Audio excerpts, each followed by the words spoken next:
Os ecossistemas de educação, eles estão debruçados sobre desafios, esperança, formas de educar melhor, descobertas, muitas tensões. Mas com quem a gente vai entrevistar hoje, o Cadu Braga, ele está dentro da plataforma de educadores do Google por mérito, vocês podem pesquisar sobre ele. Ele traz um desafio que é fazer uma educação colaboradora, mas ele não só fala sobre isso, ele mostra como faz. Ele fala com muita propriedade sobre a importância e o fazer do modelo híbrido na área de educação, sobre o que de fato são as metodologias ativas, sobre como valorizar o local dentro de todo esse desafio que é educar, como trazer o aluno para a sala de aula, como ser mediador e curador, o que antes era o poder de ser professor, na verdade. É preciso valorizar contravenções. Ele fala sobre a semiótica do poder, que Foucault já falava sobre isso. A entrevista foi reveladora, foi muito clara e eu tenho certeza que é mais um episódio incrível que você vai querer maratonar na plataforma Futuros Visíveis. Então, com vocês, Cadu Braga. Seja bem-vindo.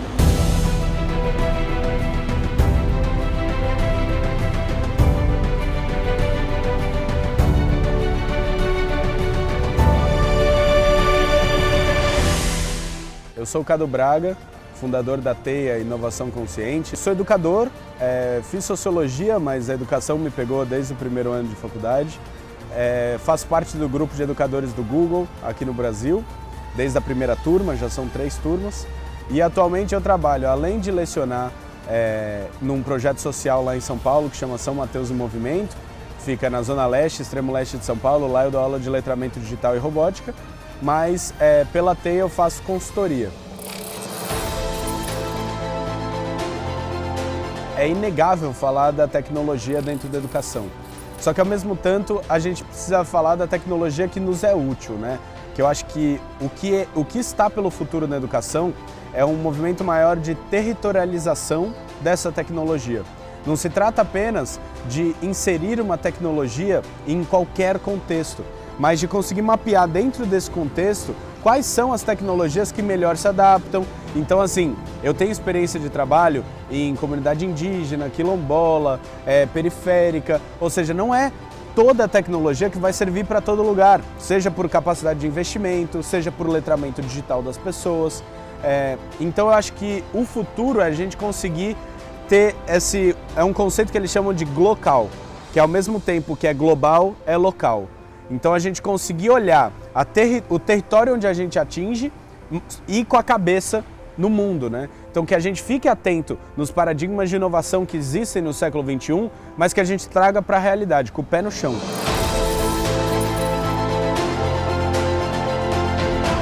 A base desse pensamento, ele vem do Michel Foucault, no seu livro Vigiar e Punir, onde ele coloca a relação que existe entre presídios, manicômios, prisões e escolas. Isso tudo porque existe uma relação semiótica de poder, né? Então, por exemplo, quando um professor normal, né, numa aula tradicional, está dando aula, os alunos estão todos perfilados e o professor é o único em pé. Isso é uma relação semiótica de poder. Por mais que o professor fale, se alguém quiser me interromper, pode levantar a mão para interromper. Eu quero ver interromper. Porque é difícil, justamente porque todos os alunos estão padronizados, nisso eles se sentem menos como indivíduo e mais como grupo, enquanto o professor é aquele que está individualizado.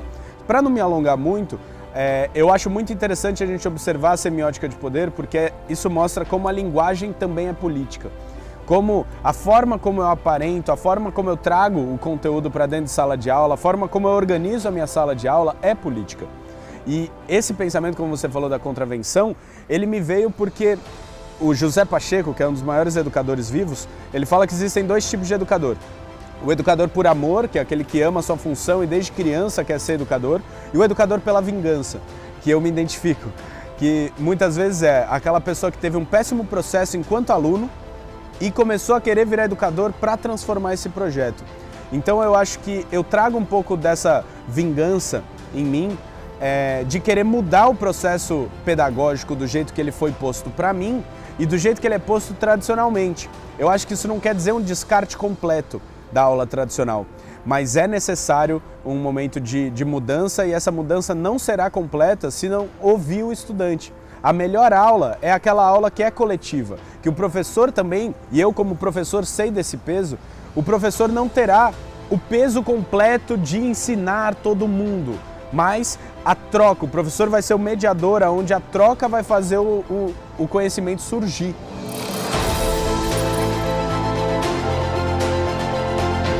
Primeiro, para incentivar, é pensar que mar tranquilo nunca fez bom marinheiro, né? Então, é instigante estar nesse momento. E outro ponto, e eu falo isso enquanto professor, né? Porque eu acho que muitas pessoas que vão debater educação, muitas vezes não são da área. É legítimo? É, por um lado, mas por outro lado, falta aquela pessoa que tem o chão de sala, que é como os professores falam, né? Que tem a mão suja de giz para poder falar, né? Então, sobre isso eu acho que dentro da sala de aula, a gente confronta sempre o passado e o futuro, porque o professor traz os conhecimentos que ele adquiriu, os conhecimentos dos últimos séculos, ele traz isso para os alunos. Só que os alunos terão de resolver os problemas do futuro. Ou seja, nós formamos pessoas para uma terrível incógnita, que a gente nunca sabe o que vai acontecer. Óbvio que existem previsões, óbvio que a gente pode analisar dados para tentar ter o mais próximo de uma previsão. Mas cabe ao professor sintetizar o passado para apresentar o presente e cabe ao estudante entender o presente sintetizado pelo passado para resolver os problemas do futuro.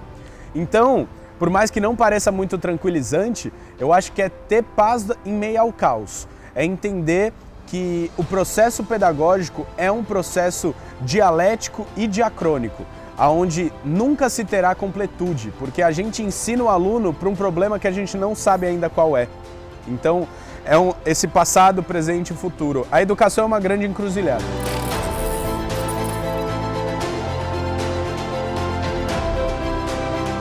A cultura maker, em tradução livre, é a cultura do fazer.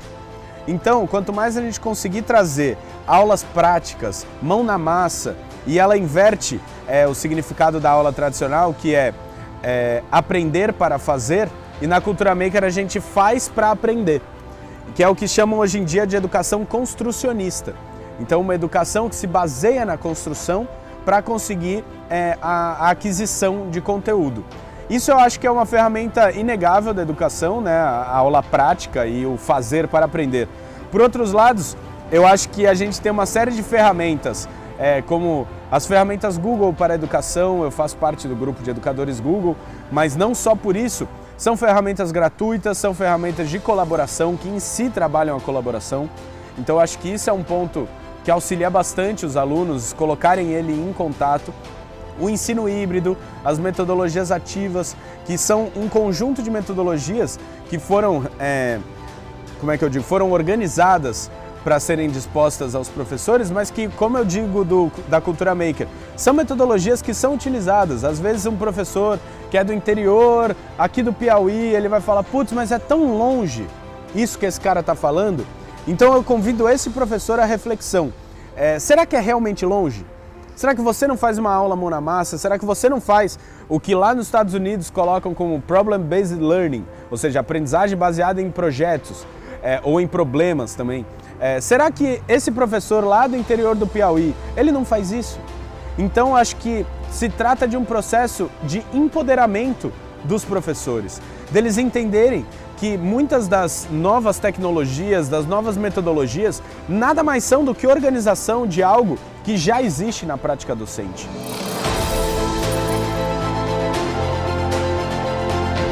Todo professor, ele dorme atualizado e acorda desatualizado. Então é entender que docência é um processo de constante pesquisa, de constante estudo. Como que a gente pode querer que os nossos alunos estudem se a gente não está em constante aprimoração de conhecimento, né? E entender que uma visão que eu pego do Paulo Freire é que o conhecimento se dá em partilha. O conhecimento ele se dá através da troca. Não é o professor que tem o peso de ensinar o outro, porque a aprendizagem nasce dentro de si. Como que eu posso falar que um aluno meu aprendeu alguma coisa? O aluno pode me falar o que ele aprendeu. Ou seja, não cabe a mim ter esse peso nas costas de que eu devo ensinar. Eu devo mediar para que o conhecimento emerja do meio da troca entre os alunos.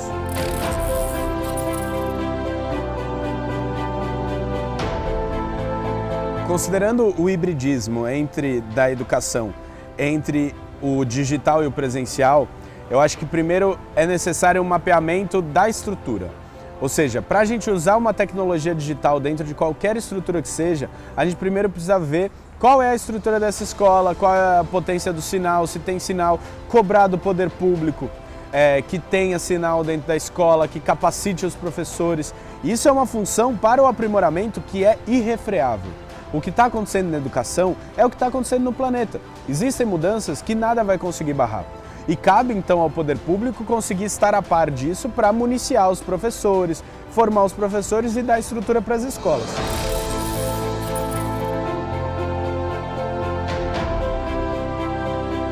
Para a gente pensar numa colaboração entre trabalho tecnológico e presencial para uma formação pedagógica, né? Nem para uma formação pedagógica, mas para uma experiência de ensino-aprendizagem, é necessário que a gente territorialize e bote o pé no chão num ponto assim.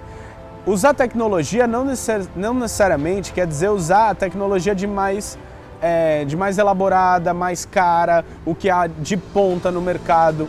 Entender que as tecnologias básicas muitas vezes têm um poder grandioso. Usar uma ferramenta do Google, onde as pessoas podem colaborar no mesmo documento, às vezes vai fazer um trabalho muito melhor do que você ter um drone.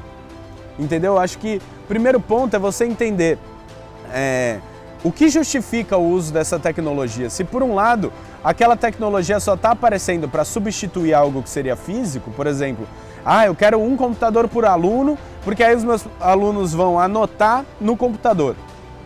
Você está fazendo uma substituição vazia. Então assim, o que a tecnologia pode te trazer para dentro da sala de aula, de maneira que sem ela não seria possível? Então, qual é a potência que a tecnologia pode te trazer?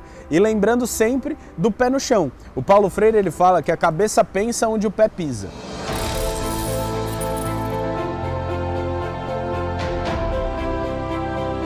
Quando a aprendizagem tem significado, o aluno se vê. Hoje eu fiz um exercício onde foi dado pelos professores que o que a educação mais precisa é empatia. Ou seja, a gente precisa de uma educação mais empática, onde o estudante consiga se ver na aula. E não simplesmente replicar conteúdos, mas se ele conseguir se ver, a educação vai estar voltando à função social da escola. A escola não nasceu para formar pessoas para o vestibular. A escola nasceu para resolver os problemas do cotidiano, para conseguir formar os jovens para os problemas do futuro. Essa é a função social da escola. Então acho que esse movimento de tecnologia, cultura maker, ensino híbrido, na verdade, é um constante processo de resgate e inovação. Muita gente só olha para a inovação, mas eu acho que é muito importante a gente olhar para o que resgata. A gente está tentando resgatar o que é a escola de verdade, o que é a função social da escola. Qual é a função da escola dentro da sociedade para formar os jovens hoje para um futuro. Um livro que está cada vez mais necessário, eu acho que para a gente entender o nosso tempo, é O Admirável Mundo Novo, do George Orwell, porque existia essa dicotomia, né, entre o George Orwell e o Huxley. Enquanto o Huxley falava que a sociedade seria filtrada por uma informação totalizante, as pessoas ficariam reféns dessa informação, o George Orwell falava que a gente seria, pelo contrário, inundado por várias informações e não saberíamos o que é verdade. Então, em tempos de pós-verdade, retomar o 1984 e O Admirável Mundo Novo, eu acho que são livros essenciais para entender o presente.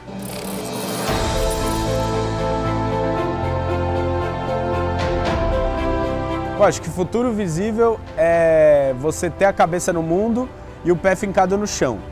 Eu acho que o futuro visível é você entender que a tecnologia não é totalizante, mas ela deve ser territorializada. É entender que a melhor tecnologia é aquela que melhor serve para você. É entender que a educação, muito mais do que uma formatação para estudantes entrarem no vestibular, é uma formatação para a vida, por um futuro que nós não conhecemos. Então, o futuro visível da educação, eu acho que é a educação retornar à sua função social, que é formar com vias do passado o presente para um futuro incerto.